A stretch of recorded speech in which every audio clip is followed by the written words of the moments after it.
ہم نے اس جسم کے ساتھ کیا کیا بھائی؟ پیارے نبی علیہ الصلوۃ والسلام نے کیا کہا؟ دنیا میں ایک بندہ ہے 100 سال سے زیادہ جیا، میرے ذہن میں اس وقت اس کا نام نہیں ہے، غیر مسلم تھا۔ اس کے بعد اخبار والے گئے پوچھنے کے لیے کہ اتنی لمبی عمر، اتنی اچھی صحت، اتنے بہترین بال، اتنا مضبوط جسم، کہتا کس سے پوچھا کیا کھانا ہے؟ تو یورپین تھا، اس کی انگریزی بھی اچھی نہیں تھی، تو اس نے کہا کہ رکو میں تمہیں ایک شخص کا نام بتاتا ہوں، ان کا نام محمد ہے، وہ مسلمانوں کے نبی ہیں، انہوں نے جو ڈائٹ پلان بنایا نا، میں وہی ڈائٹ پلان پچھلے 40 سال سے استعمال کر رہا ہوں، میں بیمار نہیں ہوں ابھی تک۔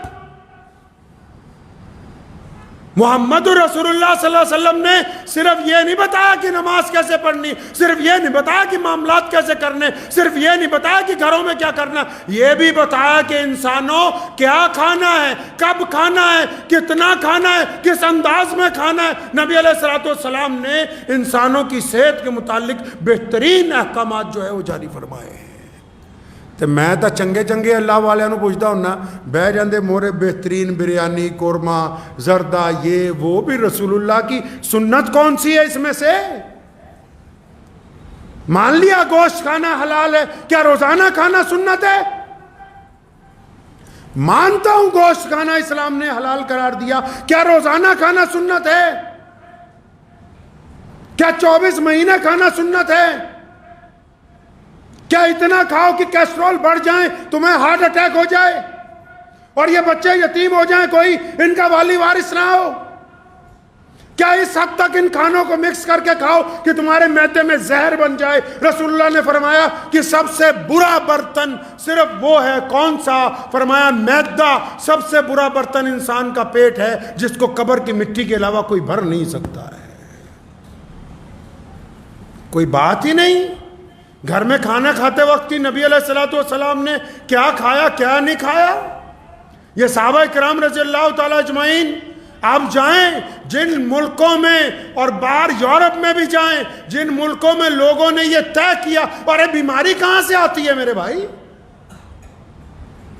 پتہ لگے یہ بیماری کہاں سے آتی ہے؟ ہوا میں آ رہا ہے کینسر،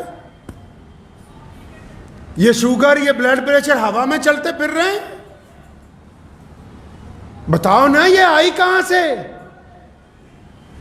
ایک کسی کے پھوڑے ہو گئے، پھنسیاں ہو گئیں، یہ ہوا میں تھی؟ کسی کا معدہ خراب ہے، کسی کا پھیپھڑے خراب ہے، مثانے خراب ہے، یہ ہوا میں آ گئی بیماری؟ اگر ہوا میں ہوتی تو سب کو ایک جیسی ہونی چاہیے تھی۔ کہاں سے گئی بیماریاں پیٹ کے اندر جی؟ بیماریوں کا راستہ کون سا ہے پیٹ میں جانے کا؟ بیماریوں کا راستہ کون سا ہے پیٹ میں جانے کا؟ یہ زبان کے اندر جو اللہ نے حلق لگایا ہے، جو کھائیں گے وہی اندر بنے گا۔ حرام کھائیں گے حرام چیزیں تیار ہوگی، زیادہ مقدار میں کھائیں گے اندر جا کے بیماری بنے گی۔ معدے کی تو مقدار اتنی سی ہے اور اس کو بھرتے جاؤ یہ پھولتا جاتا ہے، جتنا پھولتا جائے گا دائیں بائیں چیزوں کو دبائے گا، اندر سڑان پیدا کرے گا، اندر بیماریاں پیدا کرے گا۔ اب یہ تو جا بیماری حلق سے نیچے رہی ہے نا جی، تو حلق سے نیچے کوئی ٹھونس رہا ہے؟ حلق سے نیچے کوئی زبردستی ہو رہی ہے؟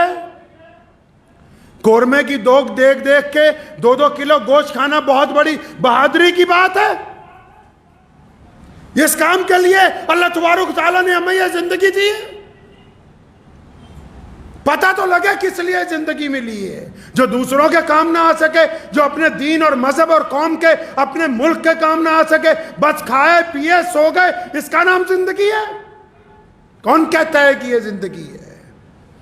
نبی علیہ الصلوۃ والسلام کو دیکھیں، اور ایک بات بتا دوں، دل کی تختی پہ لکھ کے لے جاؤ، رسول اللہ صلی اللہ علیہ وسلم نے جو فاقے ہوئے، رسول اللہ صلی اللہ علیہ وسلم نے جو غربت میں دن گزارے، اللہ سے اختیار تھا رسول اللہ کو، آپ نے غریبوں میں رہنا پسند کیا، ورنہ جتنی کائنات کی دولت محمد رسول اللہ کے قدموں میں آج تک نچھاور کی گئی اور قیامت تک رہے گی، کائنات میں کسی کے نہیں آ سکتی۔ پھر بھی ایک وقت کھایا، ایک وقت بھوکے رہے. فرمایا ایک وقت کھا کے اللہ کا شکر ادا کریں، ایک وقت بھوکے رہ کے صبر کریں. نبی علیہ السلام نے تو ترکیب بھی بڑی سونی بتائی، بڑی خوبصورت ترکیب بتائی. کسی بڑی سے بڑے سائنٹسٹ کو پوچھ لو، نبی علیہ السلام کی ترکیب کا مقابلہ نہیں. فرمایا معدے کے، پیٹ کے 3 حصے کر لو، پیٹ کے 3 حصے کرو. 3 حصے کرنے ہیں تو پھر کیا کرنا ہے؟ ایک حصہ کھانے سے بھر لیجئے اور ایک حصہ پانی سے بھر لیجئے اور تیسرا حصہ خالی چھوڑ دیجئے ہوا کے لیے. اب جس بندے نے پیٹ کے 3 حصے رکھے وہ تو ساری زندگی بیمار ہی نہیں ہو سکتا. اب جس نے ایک وقت میں 2.5-3 کلو شادی میں مال ہی کھا لیا، نہ تو پانی جانے کی جگہ نہ ہوا جانے کی جگہ، اب یہ بیمار نہیں ہوگا تو کیا ہونا ہے بھائی اس کا؟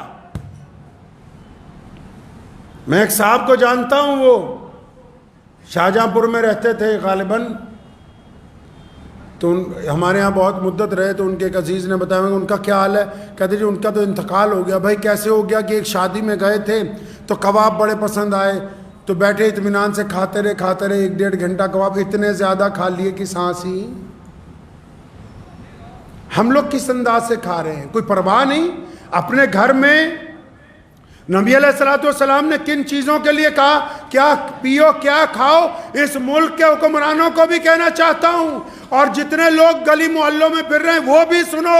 ملک میں ہم جتنے قانون بناتے ہیں، چاہے وہ مذہب کے نام پر ہوں، چاہے دستور کے نام پہ ہو، چاہے عمارتوں کے نام پہ ہو، سب سے بڑا جو قانون ہونا چاہیے وہ یہ ہونا چاہیے کہ اگر کوئی کھانے پینے میں ملاوٹ کر کے بیچے گا تو اسے پھانسی دی جائے گی، کیونکہ ان ملاوٹ خوروں نے پورے کے پورے ملک کو بیماری کی طرف دھکیل دیا. اگر ملاوٹ بند نہیں ہوگی تو بیماری سے رک نہیں سکتے ہیں.